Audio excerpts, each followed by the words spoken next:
Hello সবাইকে, good afternoon. চলে এলাম আমার একটা ছোট্ট ব্লগ নিয়ে। দেখো, আমি তোমাদের একটা জিনিস আজকে দেখাবো। এই গাছটা দেখাবো। এই গাছটা কেউ কি বলতে পারবে? এটা বকফুল গাছ এক ধরনের।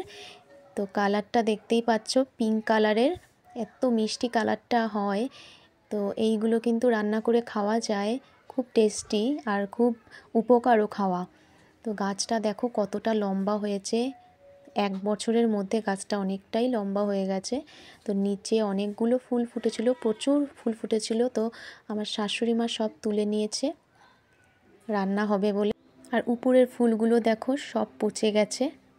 তো চলো একটা রেসিপি দেখাচ্ছি। তো বকফুলগুলো আমি ধুয়ে নিয়েছি, বেছে কুচি কুচি করে কেটে নিয়েছি। এরপরে আমি ছোট ছোট করে বেগুনও কেটে নিয়েছি।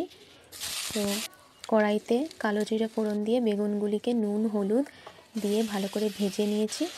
ভেজে নেওয়ার পরে বকফুলগুলো দিয়ে সামান্য একটু চিনিও দিয়ে দিয়েছি, আর হ্যাঁ, কাঁচা লঙ্কাও দিয়েছি। তো একটুখানি জল দিয়ে ঢাকা দিয়ে দিয়েছি। এই রান্নাতে তোমরা রসুনও ব্যবহার করতে পারো। আমি এটা পুরোপুরি নিরামিষ করেছি। দেখো ঢাকনাটা খুললাম, জলটা টেনে গেছে। ধনেপাতা ছড়িয়ে আমি নামিয়ে নিয়েছি বকফুলের শাক। তো এটা খেতে দারুণ লাগে, গরম ভাতে আর কিচ্ছু লাগে না। কেমন লাগলো জানি।